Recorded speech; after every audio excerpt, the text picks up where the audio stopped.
In December 2021, BDO account holders both living in the Philippines and OFWs abroad woke up to find out that they lost around 50,000 pesos due to a sophisticated hack. And some even lost around 150,000 pesos. And these transactions happened in the middle of the night and was timed perfectly in December when people had their accounts loaded up with their savings and their 13th month pay. Hacks happen all the time. BDO isn't the first bank in the Philippines to get hacked. But what is frustrating is how BDO, the largest bank in the Philippines in terms of assets, has responded to this. We've always been convinced that it's much safer to put your money in the bank rather than putting it in a safe in your house or under your bed. But what this hack revealed was how that may not be completely true anymore. It also revealed how helpless victims can be, even though the hack was kind of due to the bank's weak cybersecurity measures. In this video, I'm gonna talk about what exactly happened in the BDO Mark Nagoyo hack, what happened to the victims, and BDO's lackluster response in dealing with this. My name is Chris Garin, and this is Brand Origins. Before we get into what happened, we first have to know the difference between a scam, specifically a phishing scam, and a hack. They are not interchangeable, and freely mixing them is irresponsibly assigning blame on the victims. Phishing scams make use of fake emails, websites, and links. So usually, these are masterfully designed to deceive people into thinking they're legit, and when you click on these, they can fool people into giving away their personal information. So phishing scams in a way are voluntary. I mean, sure, you were fooled, but if you're sharp enough, you can spot these fake links and you have a chance of not giving your information away. The key word is voluntary. Hacking, on the other hand, is more involuntary. Through brute force or through some sophisticated process, hackers can get access to your computer, to your account, or to any information they want. So there's this video from Vice News that I watched, and they were talking to hackers, and the hacker said that because there are so many devices around us, it means that there are so many ways to hack us. And so if a hacker really wanted to hack you specifically, they absolutely can. That's why calling the BDO Mark Nagoyo incident a hack and not a scam is crucial, because calling it a scam means that it was due to the negligence of the victims, which in this case it wasn't.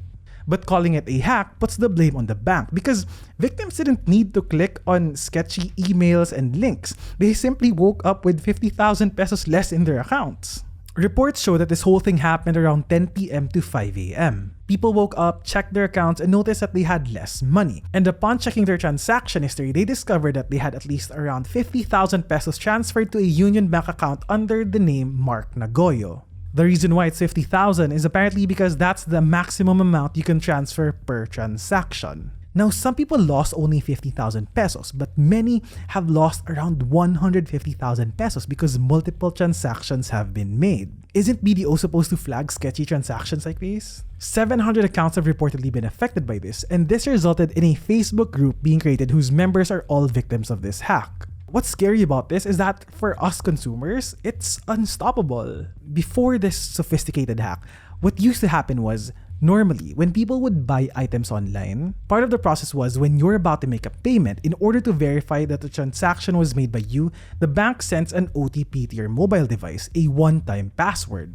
So before this whole incident, the scams happened this way. So when the bank sends you the OTP, the scammers would try to ask for your OTP. They either did this via text message, and the recent ones even evolved into someone calling you. They would pretend they're from the bank and they would ask for your OTP. And it's honestly become so frighteningly impressive because these calls, they sound so legit. My friend Kat got one of these calls and she said that the way they talk, their accent, their choice of words, you would actually think that it's the bank calling you. So this was one of the recent scams, but the difference is you could prevent this if you don't give the scammers your OTP away. Now, in the case of the Mark Nagoyo hack, the hackers didn't even need to get your OTP anymore. The victims could have done everything right and it wouldn't have mattered because the hackers didn't need to get the OTP. This just shows that this was a major security breach, which means that the bank was at fault. Victims didn't mess up, BDO did. If you're enjoying this video so far, please help YouTube's algorithm boost my video to more people like you by clicking like and by leaving a comment. And check out my Steal This Idea podcast on Spotify where I talk about business ideas that you can steal. The links will be in the description. Now the question is, how were hackers able to do it? Now this has not yet been confirmed by any bank nor by the Bangko Sentral, but it is presumed that it involves something called SIM swapping. Here's how SIM swapping works. So let's say that you lost your phone and it has your SIM card. Now what you can do is you can buy another SIM card, then you can contact Globe or Smart, and then you tell them that you lost your old SIM card, and via SIM swapping, you can once again have access to your old number. Once you contact Globe and Smart, they're gonna try to verify that it's actually you by asking you for personal information. So they're gonna ask for your name, age, ID number, and with this, you can once again have access to your old number. Now, what hackers can do is, if they have your personal information, they can do this same thing. Now, what hackers can do is they're gonna pretend they're you, they're gonna pretend that they lost their phone, and then since they have your personal information, they're gonna use that to get access to your number. And once that's approved, all the messages you're receiving will also be received by the hackers. And so if you generated an OTP which will be sent to your number, the hackers who also have access to your number will also receive the generated OTP. And that's probably how they were able to make those transactions without you ever knowing it. In order for SIM swapping to work, hackers need access to your personal information. Now, if you think about it, guys, at this point, I have a feeling that all our personal information is already out there. Remember back in 2016 when what was considered as the biggest data breach in Philippine government history happened? The Comelec's voter registration system and database was hacked, and the personal information of 55 million Filipinos was affected by this. And most recently, the contact tracing forms. You know that form you have to fill up before you're allowed to enter a mall or an establishment? Diba they ask for your name, address, contact number, email address? All our information is just there for everyone to see. And I'm not sure if you guys have experienced this, but after filling up those contact tracing forms, I've gotten more promotional text messages from brands and people I don't know. So yeah, at this point, just assume that all our personal information is already out there. After the hack happened, victims rushed to social media to post about their experience. Now, after their initial investigation, since this whole thing became viral, in order to lessen the fury of the victims, BDO said, guys, relax, okay? All 700 of you victims, we're gonna reimburse you. You don't have to worry. Here's a problem though. There weren't only 700 victims.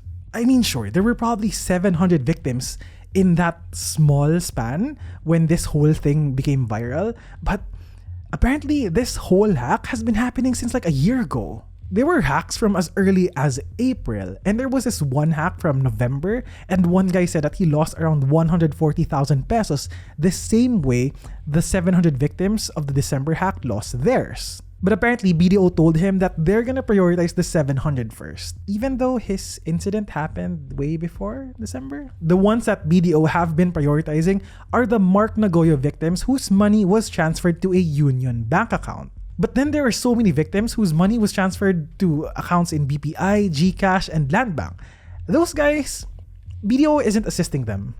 Another victim shared how her mom's account was hacked. So it was a 10-year-old account and it was a passbook account. So basically, the only way for you to withdraw or deposit money is if you go to the bank yourself. So you can't make online transactions on this one. So technically, it never had access to the internet, but for some reason, it was still part of this hack. But sadly, since she was hacked in November, BDO has yet to reimburse her for what she lost. She's not part of the 700. And that's not all.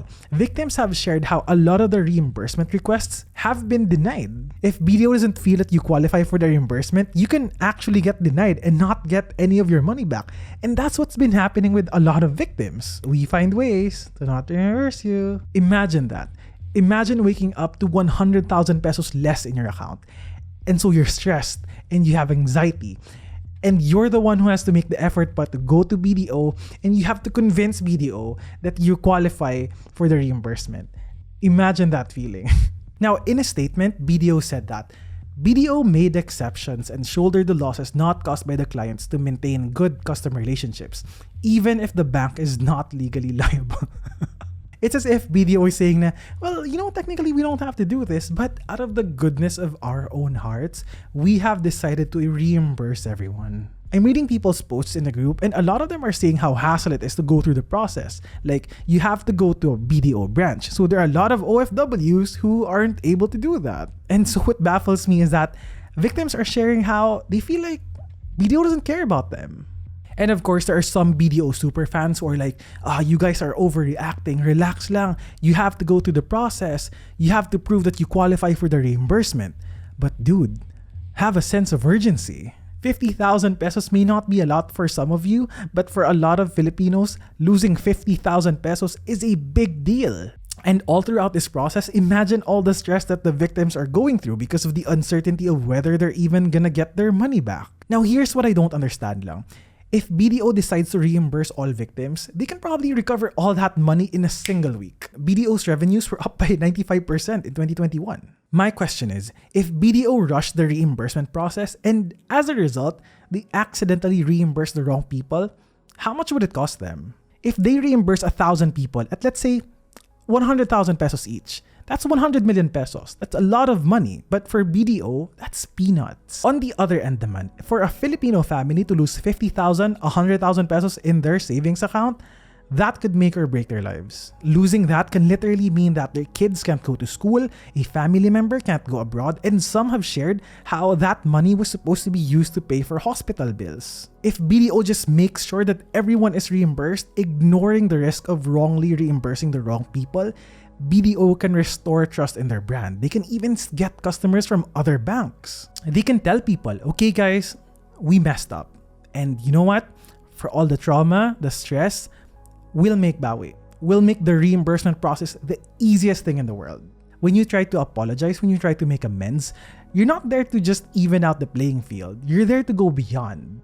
Like if you promised your wife that you're gonna be there for her no matter what, and then the time came and you weren't there for her, causing her to lose trust in you, saying sorry may not be enough. If you want to fix things, you're gonna need to go beyond that by going out of your way to earn it all back and regain her trust. In BDO's case, they broke their one promise, and that's to keep people's money safe. But like I said, hacks happen, but this just reveals how the brand cares about its customers. Now here's what you can do. If you're a BDO client, move to another bank. A lot of victims in the group have been asking which bank to transfer to, but honestly, it's not like they're completely safe either. I think they all have a history of being hacked in. But here's why I recommend that victims move to other banks. If BDO does not lose clients, they're gonna be like, wait, did we mess up that bad and people didn't care? I guess we don't really have to improve our security systems after all. There are no consequences anyway. But if BDO loses clients over this, it's gonna force them to improve. If they're forced to improve, they're gonna get more clients. Maybe people from other banks are gonna switch to BDO since they've improved so much. And since other banks would be losing clients since they're moving to BDO, since BDO improved, those banks are gonna be forced to improve as well. And the end result is that us Filipinos, we get a safer and a more improved banking industry, one that we deserve. To end this video, I'm appealing to all the lawyers out there watching, if you can spare time and effort, there are a lot of people in the Facebook group who are desperate for legal assistance. I'm gonna add the links in the description. My name is Chris Garin and I'll see you in the next video. Help YouTube's algorithm boost my video and reach more people by clicking like, subscribing, leaving a comment, and sharing it with your friends. I also have a podcast where I talk about business ideas that you can steal and brand origin stories that you're gonna love. If you want to say hi, find me on Instagram and Twitter.